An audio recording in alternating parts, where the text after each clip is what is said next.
They didn't even open the door all the way. Just a crack, wide enough for my son's face to appear, lit from behind by the warmth of their hallway light. "Mom, we're not ready yet. Just wait outside for a bit, all right?" His voice was flat, like he was asking me to hold a bag of groceries, not stand in the rain like a forgotten parcel. I was 78. Old enough to have earned the right never to be left waiting anywhere, especially not at the gate of a house I helped pay for. But there I stood, in a navy coat that had once been my best, now soaked through at the shoulders, water dripping from the brim of my hat. I didn't say a word. I just nodded like a fool and stepped back. Behind him, I caught a glimpse of balloons, paper hats, a cake box from the fancy bakery I knew cost more than my week's groceries. Children's voices echoed inside, including the little one whose birthday I was supposedly here to celebrate. But no one else came to the door. I waited. The rain didn't let up, and I didn't have the heart to walk away. Maybe it was a mistake. Maybe they'd open the door again in 5 minutes, laugh, and say, "Come in. What are we thinking, letting you stand out here like that?" But no one came back. The lights inside flickered. The shadows moved. I could smell roasted meat and melted candles. And I kept waiting. My fingers went numb first, then my toes. I looked down at the stone path, now slick and puddled, and thought about how many times I'd walked up that very walkway carrying gifts for their weddings, for their mortgage, for their emergencies, big and small. I remembered when Nathan was 7 and had broken his arm falling from a tree. He cried all night, and I sat with him on the hospital cot, humming softly while he slept. He'd said, "Don't leave me, Mom." And I didn't. Not for 30 years, I didn't. And now, this. I didn't knock again, didn't call, didn't text. Just stood there, shoulders hunched, hat dripping. I might have looked like some old beggar lost in a suburban street. I stood there for nearly 40 minutes before I turned away. No one came to fetch me. No one called out. I drove home in silence. My coat clung cold to my spine the whole way. The heater took too long to warm up, but I didn't mind. I needed to feel it. Needed to feel how far this had gone, that whatever lines had once connected us, mother to son, grandmother to grandchild, had thinned into something invisible. Or maybe they'd snapped altogether. When I pulled into my driveway, I didn't go inside right away. Just sat behind the wheel, watching the rain run down the windshield, and let it all sink in. This wasn't sudden. This wasn't one bad evening. It was the final scene in a play that had been dragging on for years. You don't just wake up one morning and realize your son sees you as a burden. It starts small. A forgotten birthday. A visit that keeps getting postponed. A thank you that never comes after a large check. And then one day, you're outside in the rain and they ask you to wait, and it doesn't even occur to them that what they've done is cruel. That night, I took off my soaked clothes and stood in the kitchen in my slip, shivering not from the cold, but from the clarity. My house was quiet. Too quiet. My husband, Ed, had been gone 13 years, and no one filled the silence like he used to. I touched the side of the fridge where his photo was stuck with a magnet from Santa Fe.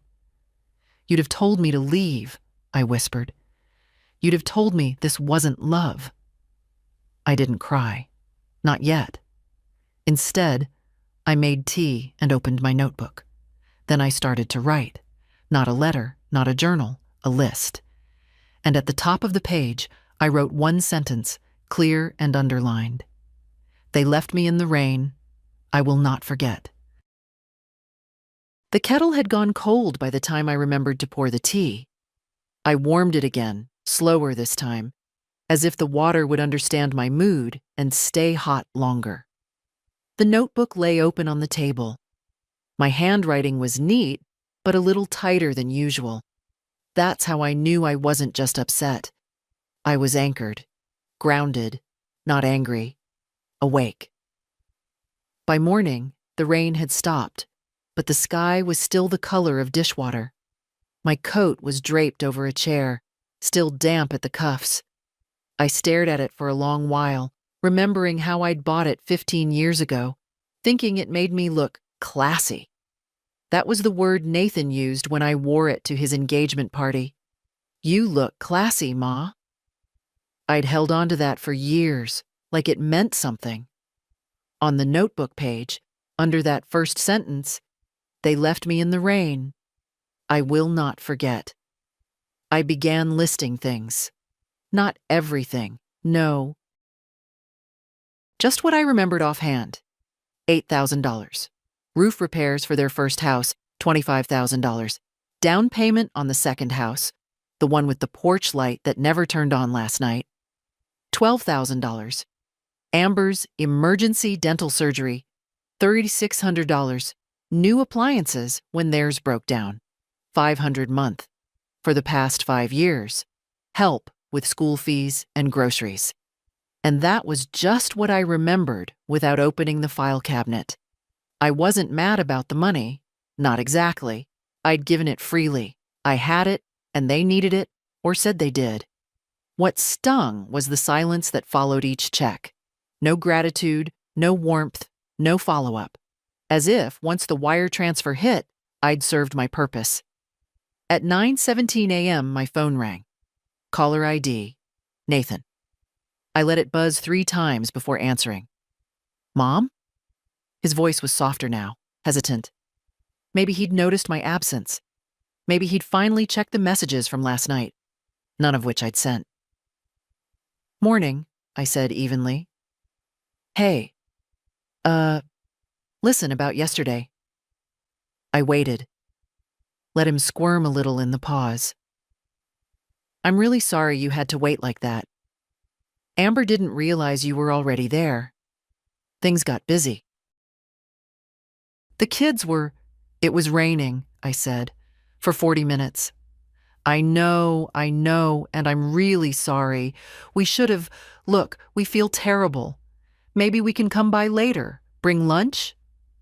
I didn't answer right away. I could feel the thread again, thin as fishing line, stretching between us. I'd spent years holding it up from my side. "No," I said finally. "Don't come today. I'm a bit tired." Silence. Then, "Okay. Well, let us know if you need anything." I almost laughed. That phrase. Let us know if you need anything. They'd said it at Ed's funeral too. No one ever meant it. After the call, I opened the filing cabinet and pulled out the thick folder labeled Household Nathan. There were receipts, emails, transfer confirmations, handwritten notes from when they used to ask in person. It wasn't the money that made the folder thick. It was the years. Every page was proof of my love and their growing absence. I flipped to the envelope at the back. Legal papers, deed of trust. Their house, the one they live in, I own 40% of it. We agreed on that when they needed help with the down payment. Never refinanced me out. Never paid me back. Never even offered. They'd stopped saying thank you sometime around 2013. That morning, I brewed fresh tea, pulled out a second notebook, and wrote only one word on the first page. Pause. Then I called my bank. A young man named Aaron answered. Pleasant voice. Probably younger than my grandson. "Mrs. Lindell, good morning. How can I assist you today?" "I'd like to pause all automatic payments associated with the Tremont account," I said. "And I'd like to schedule a meeting for this afternoon with someone in senior accounts." He paused, probably clicking through my file. "Of course. Would you like to tell me the reason?" "I'd like to review how my money's being used," I said. And who has access to it? Yes, ma'am, I can arrange that. And Aaron, I added, please make sure nothing is processed until I give written permission. He confirmed it politely, said he'd email me the meeting time, and that someone named Judith from Senior Accounts would be expecting me. I hung up and let the phone sit face down on the table. That same phone had rung at least 60 times in the last 5 years. Always when they needed something. Never just to ask how I was doing. Never just to say, "Come over, Mom. We miss you." I picked up the pen again and wrote a new line under the last one. They left me in the rain. Today, I close the umbrella. The banker's office smelled faintly of lavender. Artificial, but pleasant. Judith was in her early 50s, sharply dressed, with the calm, neutral tone of someone who's been trained to handle nerves and money without flinching. I liked her immediately. "I've reviewed your file, Mrs. Lindell," she said, gesturing for me to sit. "I see you've been very generous over the years." "Is that what the system calls it?" "Generous?" I asked, lowering myself into the leather chair. I would have gone with something closer to financially blind. Judith smiled, not unkindly. "Well, you're here now. That's what matters." We began going over the accounts. I had 5 in total, 2 savings, 1 checking, 1 investment portfolio, and the Tremont account, the one they all used. And by they, I meant my son Nathan, his wife Amber, and their older children, who had somehow been granted secondary card access over the years. College fees, vacations, even subscriptions to things I didn't recognize. Streaming services, online shopping clubs, private tutoring apps. There were charges as recent as 2 nights ago. A late-night delivery from a sushi bar that cost more than my weekly groceries. "I'd like to suspend this account completely," I said. Judith nodded. "I can start the process now. We'll need your signature. Would you like to issue a formal notice to any cardholders?" I thought about it. Part of me wanted to let them know they'd been cut off. But another part, the quieter one that had spent decades being overlooked, preferred silence. "No. Let them feel it," I said. "Let them try to swipe at a cafe or gas station and realize they don't own what they thought they did." She didn't flinch, just pushed the paperwork toward me. It took 20 minutes, a handful of signatures, and one final question. "Is there anyone else you trust? Anyone who should have access in case of emergency?" I thought about Julie, my granddaughter, Nathan's middle child. The only one who called just to talk. Who visited even when there was nothing in it for her. Who brought me pumpkin scones on Tuesdays and didn't scroll through her phone while I talked. "Julie Hensley," I said. "Add her as my emergency contact, but no access. Not yet. I want to talk to her first." Judith wrote it down without a word of judgment. By the time I left the bank, the wind had picked up. The streets of Brookridge looked the same as they always had. Quiet, orderly, deceptively peaceful. But something in me had shifted. I felt taller, not younger, no, just more present. At home, I made a sandwich and ate it at the table, not in front of the TV like usual. My coat was finally dry, but I didn't put it away. Let it hang there like a flag. A reminder.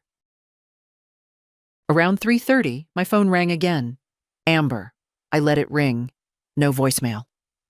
2 minutes later, Nathan. Then, Julie. I answered on the second ring. "Grandma?" Her voice was light but cautious. She always sensed things faster than the others. "Hello, sweetheart. I just got a weird text from Dad. He said the cards aren't working, that there's a problem with the joint account." I could hear traffic behind her. Maybe walking home from school or work. There's no problem, I said. Not anymore. A pause. Did you do something? I let that sit between us. Then I said, Julie, do you remember the time you brought me the basil plant? The little one in the tin pot? She laughed, confused. Yeah, it died in like a week. It wasn't about the plant, I said. It was the thought. You were the only one who brought something without asking for something back. Another silence, but softer this time. Are you okay, Grandma? Yes, better than I've been in a long time. Do you want me to come over? I closed my eyes. There it was. The offer. The difference. Yes, darling. If you have time. I'll bring something sweet.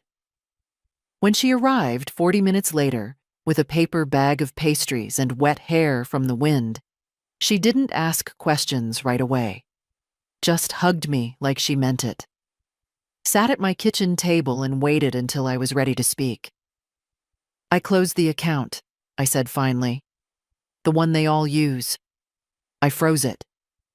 Julie didn't react the way I expected. No gasp. No defense of her parents. Just a slow, measured nod. They'll be furious. I know. They'll say you're being dramatic, that you misunderstood something, that it wasn't a big deal. I know. She looked at me then. Really looked. But it was a big deal, wasn't it? What happened last night? I didn't answer. She reached across the table and squeezed my hand. I would have let you in. And that was enough. The next morning, I woke up before the sun. My sleep had been light. Not restless, just alert. Like my body hadn't quite believed it was allowed to rest now that the wheels had started turning. I lay in bed for a while, listening to the early hush outside. Somewhere down the street, a neighbor's dog barked twice and then fell silent. Rain hadn't returned, but the sky felt heavy again. Just like me, not broken, but filled with a weight that hadn't yet lifted. Downstairs, I made coffee the old way, with the French press Ed had bought me in 1993. It took longer, but it made me feel grounded. Useful. The folder from the cabinet was still on the kitchen table. I opened it again, this time not just flipping, reading. There it all was, as plain as the ink on the page. Amber's luxury SUV insurance, paid from my account. Monthly contribution to their gym, $220. Summer camp fees for the youngest, $1,800. Streaming services, delivery apps, even their pest control subscription. I paid to keep their aunts away, and they left me standing in the rain. Some of the documents still had sticky notes attached. Little half-hearted "Thanks, Mom," scribbled in Nathan's handwriting. Back when they still pretended. It wasn't the extravagance that bothered me. It was the erasure. Like I'd become a silent sponsor of a life I wasn't allowed to witness. That morning, I called the lawyer. Francis Grant had been Ed's estate planner and had helped me redo the will after his passing. He was kind, no nonsense, and didn't talk down to me. A rare quality in anyone under 60. Mrs. Lindell, he said warmly when I asked for a same-day appointment. We'll make time for you. Come in at noon. At the office, he greeted me with a firm handshake and chamomile tea. His assistant remembered how I liked it. No sugar, just a slice of lemon. I noticed that. I always notice kindness now. We sat in his quiet room with the wide windows, and I told him simply, "It's time to restructure everything." He raised an eyebrow. "Everything?" "Yes," I said. "Accounts, property, trusts, my will." He nodded slowly. "Something happened?" Something finally happened. He didn't press. We started with the basics. I revoked all powers of attorney granted to Nathan or Amber. I'd given them too much for too long, and they'd treated it like their birthright. Frances didn't flinch, just kept writing. Next, I outlined a new trust. One built not for tax efficiency or legacy, but for dignity. I named Julie as sole beneficiary, not because she was perfect or because she asked for anything, but because she never did. I wasn't rewarding her for affection. I was entrusting her with mine. She didn't know it yet. I would tell her when I was ready. "And the house?" Frances asked. I paused. The house was fully mine, paid off decades ago, but Nathan had always referred to it as the family home, and Amber once joked at a barbecue that they'd flip it someday when I moved out. I looked out the window.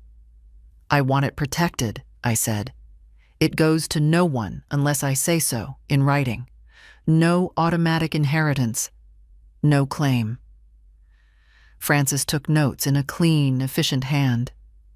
"I can draft it today," he said. "You can sign when you're ready." "I'm ready now." It was quiet for a long moment. "Mrs. Lindell," he said, looking over his glasses. "May I say something?" I nodded. "I've worked with hundreds of families, and I've seen what it looks like when people act out of anger. Rash decisions, quick revenge. This isn't that.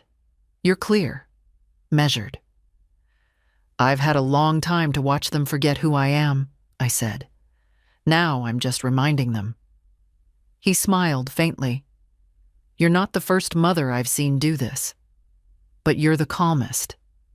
"Because I'm not punishing," I said. "I'm protecting what little I still have left of myself." When I got home from Frances's office, I didn't feel triumphant. I didn't slam doors or dance in the living room like women do in movies when they finally take their power back. I just hung my coat, made soup, and sat down in my favorite chair with the quiet kind of stillness that follows hard decisions. The wind outside picked up again.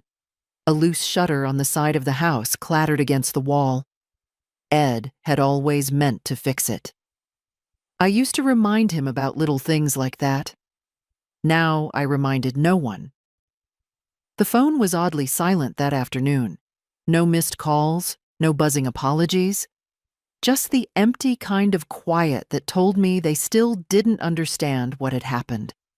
They thought it was a blip, a technical error, a frozen account, or a confused old woman with a banking app she didn't understand.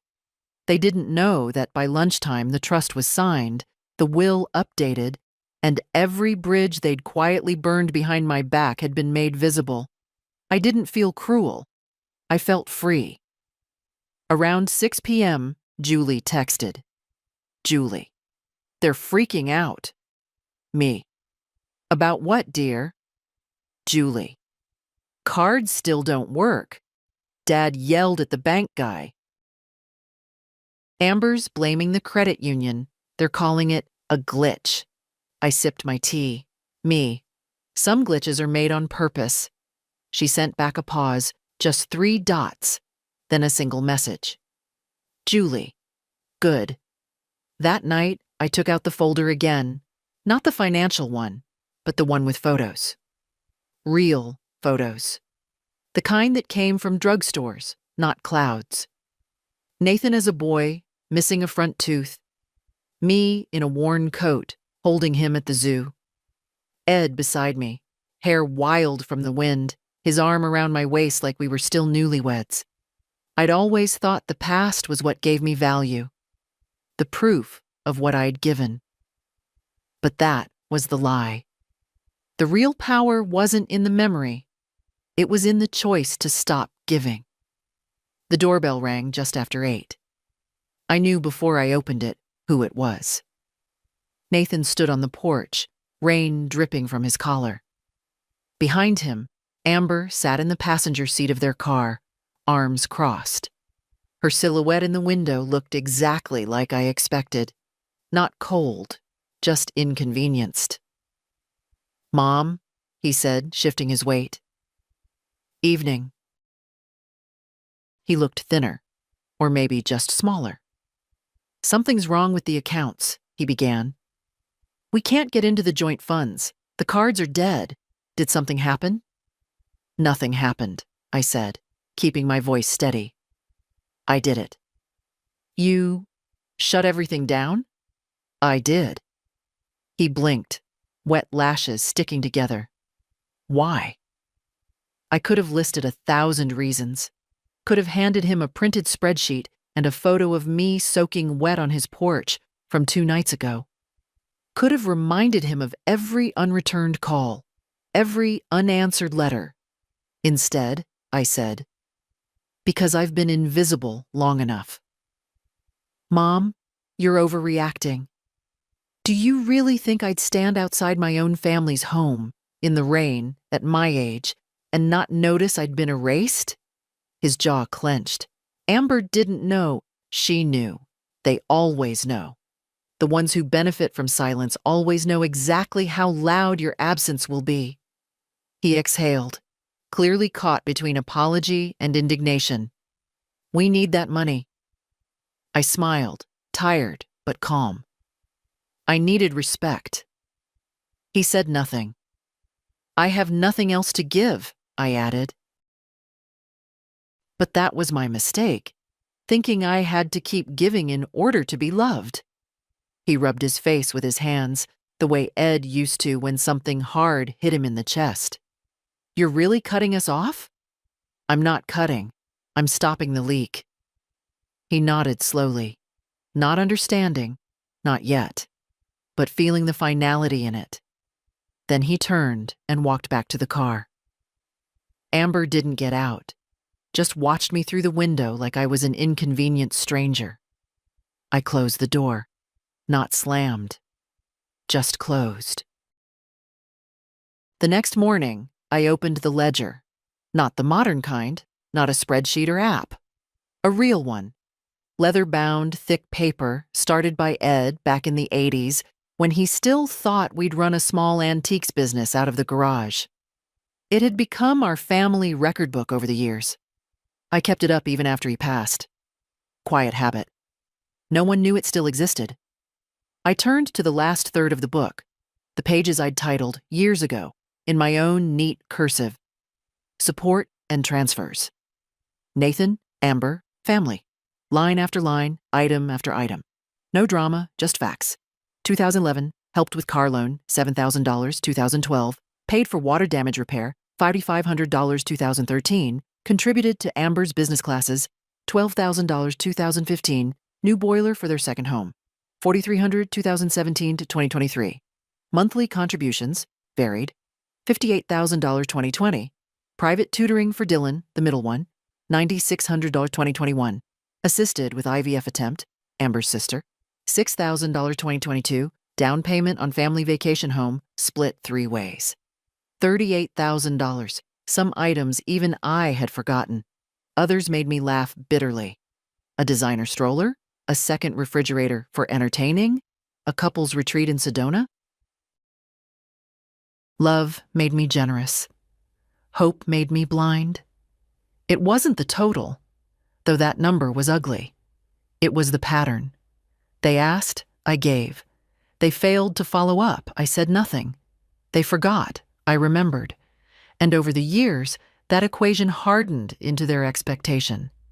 And now, when I'd finally stopped, even without yelling, even without cruelty, I was suddenly selfish. There was a knock on the door around noon, not the sharp, entitled kind, but a soft rhythm like a question. I knew before I opened it. Julie stood there, holding a plastic container wrapped in a tea towel. "Soup," she said. "Not from a can." I smiled. "Then come in before it gets cold." We sat at the table and she watched me in that quiet way she always did, letting me decide when to speak. "I went through everything," I said after a while. "All the numbers, All the things I paid for without really realizing how much. Julie nodded. It's a lot, isn't it? Not just the money, the energy, the silence. She didn't look away. They never asked how I was doing, I continued. They only asked what I could do for them. That's not love, she said quietly. No. But it's what I accepted instead of it. We ate soup in silence for a few minutes. The broth was light, with parsley and little bits of chicken, the kind Ed used to like when he had a cold. She'd remembered. I need to ask you something, I said finally. Julie looked up. I made changes to the accounts. Legal ones. I'm naming you the sole trustee when the time comes. Her spoon froze halfway to her mouth. Me? Yes. Grandma, I don't know anything about trusts or money. You know about people, I said. That's more than enough. She put the spoon down. I don't want it because of what they did, she said. I don't want to benefit from how they treated you. You're not, I said. You're not benefiting. You're continuing. I'm choosing someone who sees me, not someone who only sees what I can offer. She blinked quickly, looking away toward the window. I'm sorry they don't. It's not your apology to make. Still, I saw the weight in her shoulders. She carried the cracks of this family like I used to. I'm not asking you to fix anything, I said gently. I'm just asking you to be the one who remembers I was here, that I wasn't just a faucet they turned on when they were thirsty. Julie nodded. I already do. Julie stayed until the afternoon sun dipped low enough to cast long gold lines across the linoleum floor. We didn't talk much after the soup, just sat. Sometimes that's the only kindness left between two people who've both lived too long in silence, sharing a room without forcing words into it. When she stood to leave, she hugged me tighter than usual. Not out of pity. I could feel the difference. It wasn't a poor grandma hug. It was a we're in this together kind of hug. I didn't know I'd needed it until she gave it. I'll call you tonight, she said, pulling on her coat. No rush, darling. I know how busy life gets. Julie paused with her hand on the doorknob. You always say that, she said. But it's not fair. You shouldn't be the one who always understands when other people forget. I didn't answer. I just looked at her. And she understood. After she left, I let myself settle into the quiet again. My bones ached. Not from the cold, not from age, from memory. From the weight of things I'd never said, years I'd swallowed instead of speaking. That night, around 8:30, the phone rang again. Amber. I let it go to voicemail. 2 minutes later, a text came through. Amber, we need to talk. This has gone too far. I stared at the message until the screen dimmed. Too far. That's always what people say when you finally say no. Not when they ask too much. Not when they cross a line. Only when you draw one. I turned off the phone and placed it upside down on the kitchen table. Let her wait. The next day, a letter came. A real one, in a white envelope, addressed in Nathan's handwriting. Sloppy. Rushed. He must have written it late, when his calls failed and his pride wouldn't let him try again. Inside was a single sheet of paper. No dear mom. No salutation. I don't know what's going on, but you're hurting the whole family. The kids are confused. Amber is furious. We depended on that support. You could have at least warned us. We'll get through this, but I just want you to know what you've done. Nathan. No apology. No reflection. Just accusation wrapped in disappointment, like I'd stolen something from them. I folded the letter back up and slid it into the notebook. let it live there, among the rest of the evidence. They were panicking. That much was clear. The easy life was unraveling. The invisible scaffolding I'd held up for years was gone. They'd mistaken my silence for permission, my giving for weakness. And now the money had stopped. The calls had started. That evening, Julie texted again. Julie, Dad's blaming you for everything, says you're being cruel, that you're trying to tear the family apart. I replied slowly, carefully. Me. The family was already apart. I just stopped pretending otherwise. She didn't answer right away. 10 minutes later, a simple response. Julie, he's afraid. That's what this is. Fear dressed up as anger. She was right. Nathan wasn't angry, I'd said no. He was terrified, I'd meant it. And I did. The funny thing about cutting people off, really cutting them off, is how quickly they go from entitled to offended to suddenly desperate, like they're discovering gravity for the first time, like it's some cruel new concept that life could move without their comfort being the center of it. By the end of that week, the messages changed tone. Gone was the coldness of, "You've gone too far." In came the pleading. Nathan, "Mom, can we please just sit down and talk? One real conversation. That's all I'm asking." Amber, "You've made your point. Now can we fix this like adults?" Nathan, again, "The kids are asking why you're mad. They miss you. The last one almost got me. Almost. Because that's how it works. They reach for your softest spot and press it. The children. The memories. The promise of closeness. Even if they never delivered on it before. But I knew better now. It's not real closeness if it only comes when the credit cards stop working." I didn't answer. They tried a different angle after that. "Amber, we're not perfect. No family is. But this public punishment is humiliating. The neighbors are asking questions." There it was. Not, "How could we hurt you?" Not, "We're sorry for how we treated you." Just, "You're making us look bad." That's the part no one ever wants to admit about some people. They'll treat you like a footstool for years, then call you cruel for standing up. I was done kneeling. On Friday morning, I received a letter from their mortgage company. They'd missed 2 payments. Not long enough to be serious yet, but enough to trigger penalties. The irony made me snort into my tea. How fast it all unravels when the invisible hand disappears. It had only been 6 days, and still, they hadn't come by. Not really. Not to see me. Not to look me in the eye. Just texts. Emails. A note slipped through the door by Dylan, who couldn't meet my gaze as he handed it over. It read, "Grandma, Mom says you're upset. I don't know what happened, but I hope you feel better soon. Love, D." I stared at that shaky teenage handwriting and felt the sharp stab of guilt. The one I'd always obeyed. The guilt that made me say yes, even when I wanted to say no.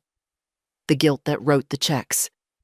But guilt can't live long in truth. And the truth was, I hadn't changed. I was still the same woman who baked birthday cakes, who paid for braces, who kept spare gloves in every drawer just in case the kids came by without theirs. The only difference was, I'd stopped offering myself up like an open wallet. That wasn't cruelty. That was correction. Julie visited again that afternoon, this time with a pie she'd made herself, peach and cinnamon. It was still warm. "I heard from Dylan," she said, as we sat by the window. "He's confused. He misses you." "I miss him too," I said. "But missing someone doesn't mean you undo the lesson." Julie nodded, slowly. She was learning how to carry 2 truths at once, just like I had to. Love and boundary. kindness, and consequence. You think they'll ever get it? She asked. I looked outside. The leaves were beginning to turn. That time of year where everything changes in silence. I think they'll understand just enough to be sorry for the money, I said. Not enough to be sorry for the years. Julie didn't argue.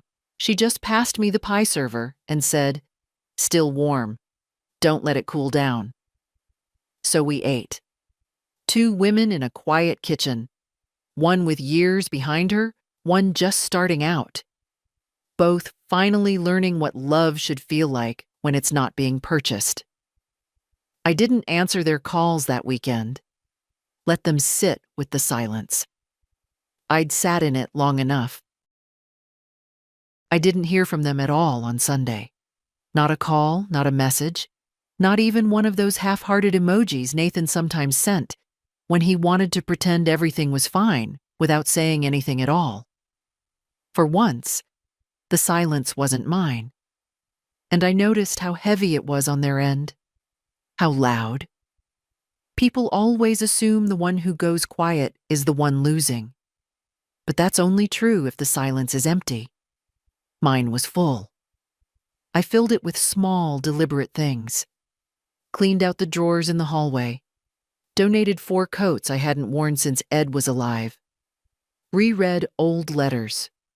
Sewed a button back on the cardigan I always wore when the furnace clicked too slowly in the morning.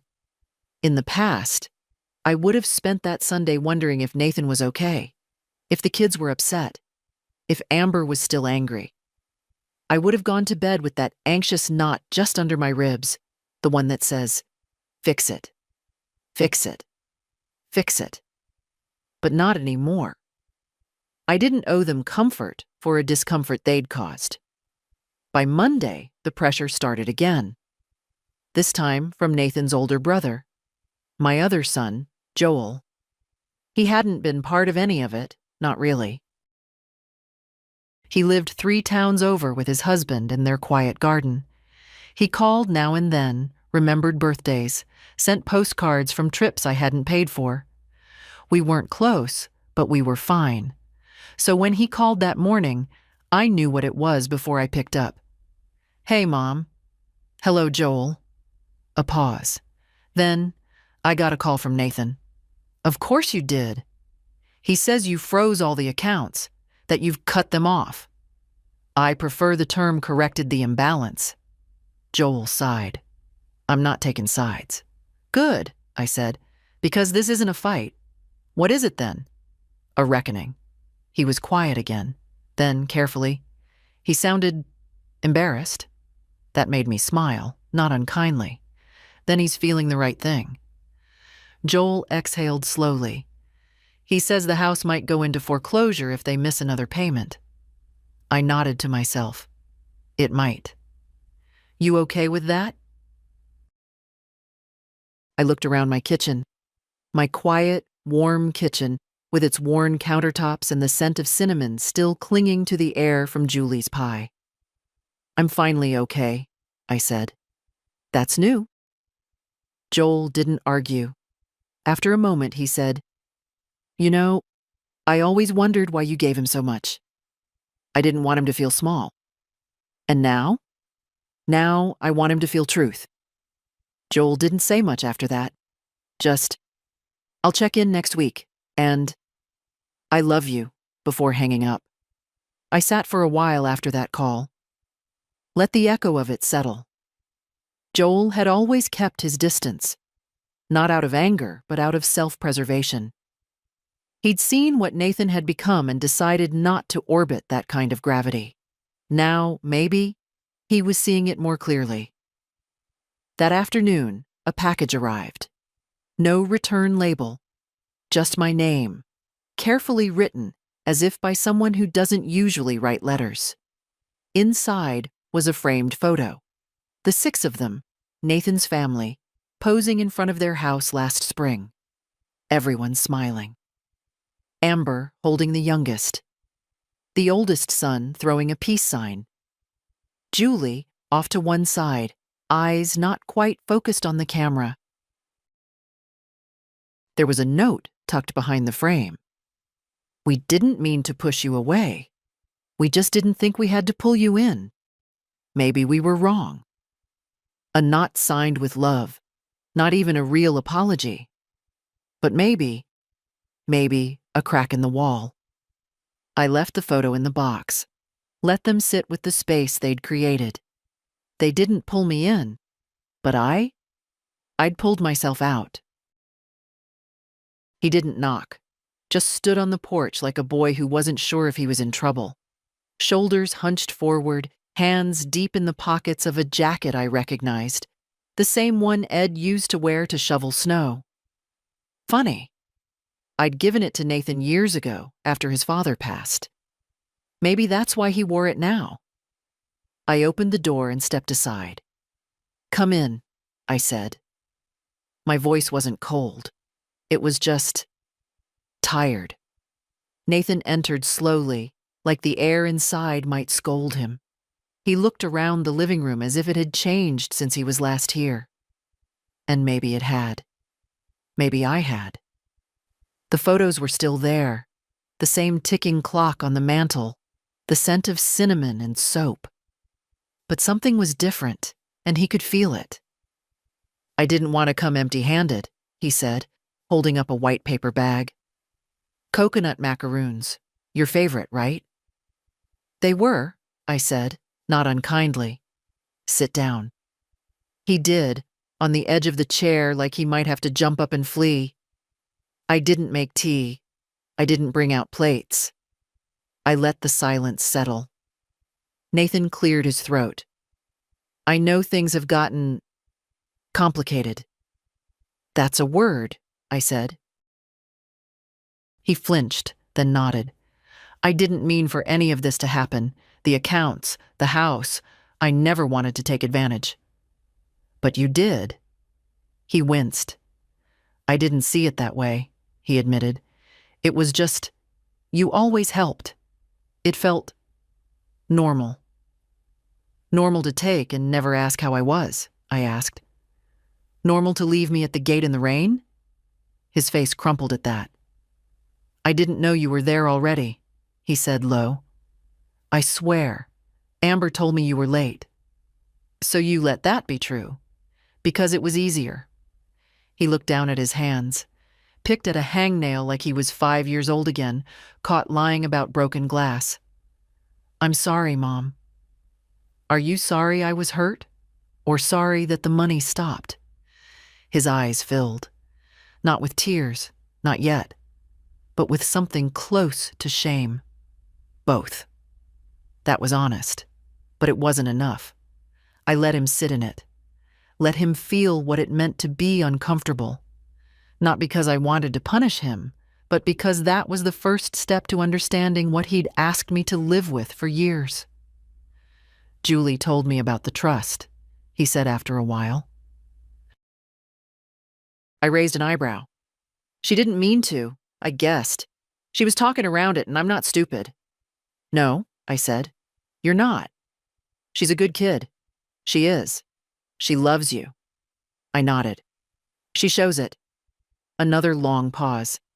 "I miss that," he said quietly. "What?" "Your approval. Your steadiness. You made everything feel safe, even when I messed up." "You stopped earning that safety," I said. He nodded. Didn't argue. I looked at him. Really looked. My son. My boy who used to bring me wildflowers and fists of mud. My man who grew into someone who mistook love for access. "I don't hate you," I said. He looked up, startled. "But I no longer owe you comfort," I continued. "You're a grown man, Nathan, with a family of your own, and I won't carry your burdens in silence anymore." "I want to do better," he said quietly. "I know," I said. "But you want the reward for that now, and it doesn't come now." He didn't argue. "I don't know how to fix it," he whispered. "You don't," I said. "You start by not asking me to fix it anymore." We sat in silence after that. It wasn't peace, but it was honest. When he stood to leave, He didn't ask for money. He didn't ask for access. He just said, "Thank you for letting me in." I didn't say you're welcome. I just nodded. And that was enough. I watched him walk down the porch steps without turning around. For a moment, just one moment, I saw the boy he used to be. Small shoulders in a coat too big, back hunched not from weather but from guilt. He didn't look back. I didn't expect him to. I closed the door softly and leaned against it, letting the silence settle. Not the tense, hollow kind I used to live in. This was something else. A quiet that belonged to me. My house. My choice. No door was slammed today, but one had most certainly been closed. That evening, I sat in the living room with the lamp on low, flipping through the old ledger again, the one with all the loans and gifts and forgotten favors. I didn't reread every line. I just ran my finger down the dates like a timeline of silence. I wasn't angry anymore. It had taken me longer than I'd like to admit to realize that some love is shaped more like obligation than care, especially when it comes from people who think they're entitled to you. But I had done it. I had stepped out of the role they'd cast for me. They used to think of me as the Rock. That's what Amber said once at a dinner when we were still pretending to be close. "You're the rock, Mildred, the foundation." And I'd smiled. Of course I had. It sounded like a compliment. But do you know what people do to rocks? They walk on them, build on them. Forget they're even there. Julie called just before 9. "I saw him," she said. "I know." He didn't say much, but he looked different. Being told no can do that to a man. She hesitated, then asked, "How did it feel?" "Like turning a key," I said. "Not locking something, unlocking myself." Julie was quiet for a moment, then said, "I'm proud of you." No one had said that to me in years, not since Ed, not since I was more than a function. We didn't talk long. Just enough for me to hear her voice, to let her hear mine. That was enough. After I hung up, I made a cup of tea and stood by the front window. The house across the street had its porch light on. The neighbors, younger couple, 2 kids, were putting up early Halloween decorations. Fake cobwebs, a paper skeleton. I smiled watching them. A normal life. Not built on sacrifice. Not funded by someone's guilt. Just normal. And mine? Mine was finally becoming that too. For the first time in years, no one was waiting on me to fix anything. No one was calling to ask for help. No one was dropping hints or sending passive-aggressive messages. The phone was quiet. And I didn't feel abandoned. I felt released. The next morning, I received a single envelope in the mail. No return address, just a plain white envelope. Inside was a small card. On the front, a printed design. Gold leaves. Autumn. Change. Inside, Nathan's handwriting. Smaller this time. Less sure. "I know I have no right to ask you for anything right now, but I hope one day you'll believe me when I say I'm sorry. Not for the money, for the way we made you feel unnecessary. You weren't. You never were. Love, Nathan." There was no check inside, no request, no promise. Just a single, handwritten apology. Late, but honest. I folded it gently and placed it next to the photo of Ed on the mantel. He would have smiled, I think, and said, "About damn time." It wasn't dramatic what happened next. No shouting, no scenes, no tearful visits at the door. Just a slow unraveling. The quiet kind that only comes when a truth has been told and no one's quite sure what to do with it. Julie told me the house was listed for sale a week later. Not publicly, not yet, but she saw the real estate documents on the counter when she visited. Amber hadn't said a word about it, just kept moving dishes around, pretending it wasn't real. Nathan, she said, looked hollow, like he hadn't slept in days. I didn't gloat. I didn't smile or whisper serves you right into my tea. That wasn't what this was. I'd lived too long to enjoy someone else's downfall, especially when I'd spent years trying to prevent it. But I also didn't flinch. They were losing the house. The one I helped them buy. The one they'd grown comfortable in while I paid the taxes, the insurance, even the overdue fees they never noticed. Now they noticed. Julie didn't bring it up to guilt me. I knew that. She told me because she believed I had the right to know what was falling apart. And I did. "I don't think they've told the kids yet," she said quietly. "Dylan asked me why Mom's been tense all week. I didn't know what to say." "You're not responsible for explaining their decisions," I told her. She nodded, but I saw the weight of it in her eyes. She was carrying pieces that didn't belong to her, like I used to. I wanted to take them from her, wanted to wrap her in the kind of protection I never got.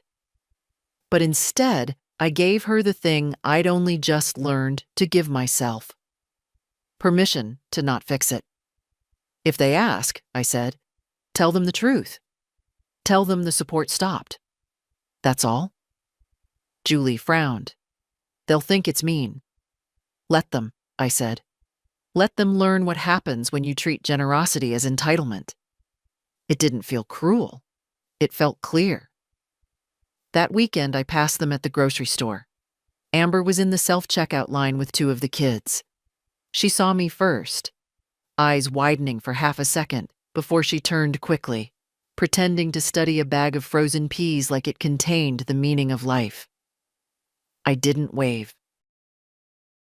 Didn't hide. I walked past, tall and unbothered, and bought my own groceries with my own card, the one no one else had access to anymore. Outside, I sat in the car a minute before starting the engine. It wasn't pride I felt. It was peace. Amber could pretend I was invisible. But I knew now. I'd never been invisible. I'd been ignored. And those are two very different things. You ignore someone you believe will never leave. Never stop. Never say enough. But I had. And now they had to learn how to live without what they never even said thank you for. Julie came by again on Sunday.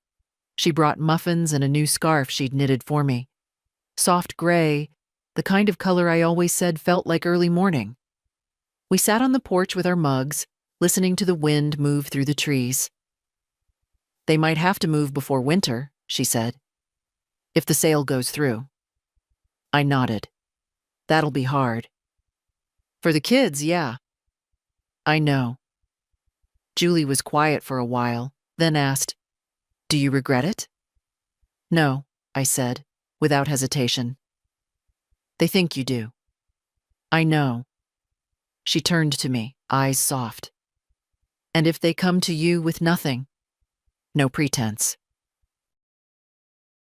No demands, just people trying to reconnect. Then we talk," I said. "But not until then, not a second before." Julie reached out, squeezed my hand. "They don't deserve you," she whispered. I smiled. They didn't have to deserve me. They just had to see me. That was the tragedy. And now, maybe, the lesson. By mid-November, the leaves had given up. They blew across the sidewalks in frantic little spirals, collecting in gutters, under porch steps, in the corners of mailboxes. I watched them from my window every morning with a kind of quiet understanding.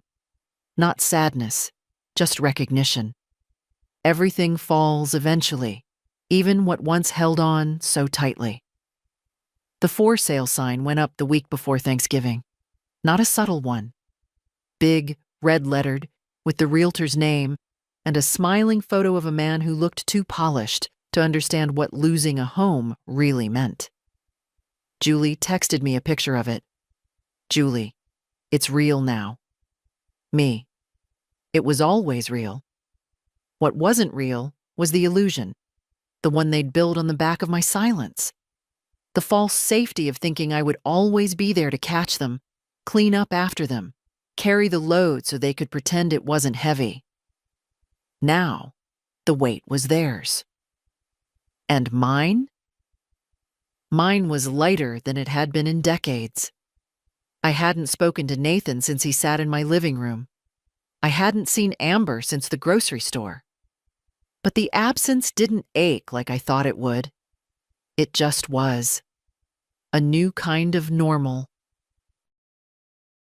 I kept busy in small ways. I started baking again. Real baking, not just frozen dough warmed for company. I rearranged the living room furniture. I even went to a local book club at the library, something Ed had always encouraged, and I'd always been too needed to try. At the third meeting, a woman named Eleanor asked if I was new to town. No, I said, smiling. Just finally present. She didn't ask what I meant. She didn't have to. Julie came over that weekend with a thermos of cider and an old jigsaw puzzle we used to do when she was little. Guess what? She said, kicking off her boots. Dylan finally knows. About the house? She nodded. He overheard them arguing. Amber was blaming Nathan. Nathan was blaming everyone else. He asked me if it was true you took everything away. And what did you say? I said you took yourself back. That hit harder than I expected. I blinked once, then smiled. He said he misses you, Julie added, but he doesn't know how to say it. He's young, I said. He'll learn, or he won't. Either way, I'm not chasing that kind of love anymore. We sat in the soft light of the afternoon and pieced together the puzzle. Ed's old jazz records played low in the background. We didn't rush it. Some afternoons don't need a goal, just a rhythm. At one point, Julie looked up and said, "You're different now." How so? Quieter, but stronger. I thought about that. I used to think strength was what you give, I said. Now I know it's what you keep. She nodded. She understood. Outside, a gust of wind knocked a few more leaves loose from the tree out front. They scattered across the yard like confetti from a party no one remembered starting. I didn't chase them. I just watched. They moved out on a Thursday. No announcement, no farewell visit, no offer to stop by for tea. One last time. Just a quiet truck in the driveway and cardboard boxes stacked against the porch railing, like ruins of a life too heavy to carry intact. Julie told me. She saw it on her way to work. I didn't drive by, didn't look at photos, didn't ask who bought the house or where they were going next. Some endings don't need a witness, just closure. For years, I'd pictured this moment. Not the move itself, but the shift, the change in orbit, the point where I was no longer the silent support beam of someone else's comfort.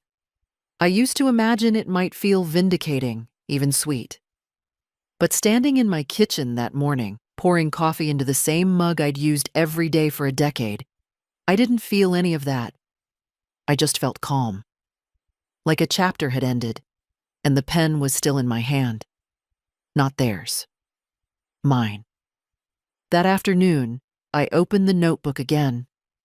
The one where I'd written, in those early, stunned hours, "They left me in the rain. I will not forget." Below that, the lines had grown, itemized, detailed, half record, half reckoning. But now, I turned the page and started a new one. This is what I reclaimed. I listed it plainly, not like a poem, not like a letter. Just truths. My time, my voice, my privacy, my money, my peace, My name not as a bank, but as a person. My right to say enough without explanation. My seat at my own table, I didn't list them out of spite. I listed them so I'd remember that this wasn't destruction. It was restoration. That evening, the wind picked up again. Leaves tapping the window like the world itself was knocking gently, reminding me to keep going. I made a small dinner and sat by the fireplace with Julie's scarf wrapped around my shoulders. It still smelled faintly of her shampoo. Lavender, and something soft I couldn't name. I read a book I'd been meaning to start for years, and I didn't think about Nathan. Not in anger, not in longing. Just not at all. It wasn't that I didn't love him. Of course I did. But love doesn't mean handing someone the knife and then apologizing when they cut you with it. It had taken me 78 years to understand that.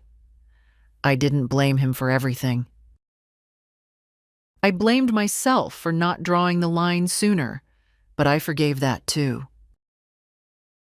Not because I needed to forget, but because I needed to stop carrying the parts of myself that had been shaped by someone else's disregard. That's the thing no one tells you about getting older. It's not the body that betrays you first. It's the belief that being useful is the only way to be loved.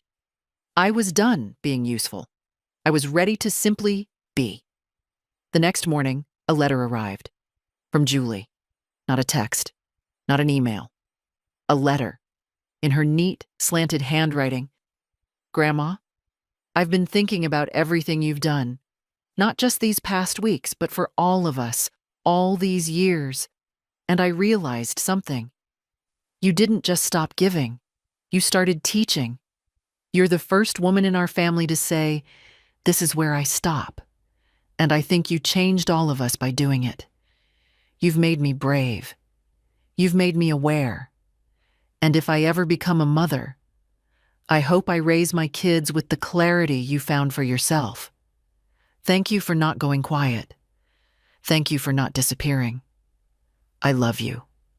Julie. I read it 3 times. And then I cried. Not from sadness, but from recognition. Someone saw me. Really saw me. Not as the provider. Not as the fixer. Not as the one who shows up with casserole and cash. Just me. Mildred. Woman. Mother. Grandmother. Person. I folded the letter and placed it inside the notebook. The new page. The one where I'd begun again. And in the margin, I wrote, I was never lost. I was just finally found. By myself. I didn't go to the farewell dinner they eventually arranged. It came 2 weeks after they moved. An invitation, half formal, sent via group text. A small gathering, they wrote. To reconnect, no pressure. It was held at a cousin's place, someone neutral, someone distant enough not to know the details but close enough to lend a living room. Julie went. Later, she told me how awkward it was, how Amber smiled too much and Nathan barely spoke, how everyone acted like nothing had really happened, just a rough patch, like it wasn't years of quiet neglect, a lifetime of taking dressed up as family.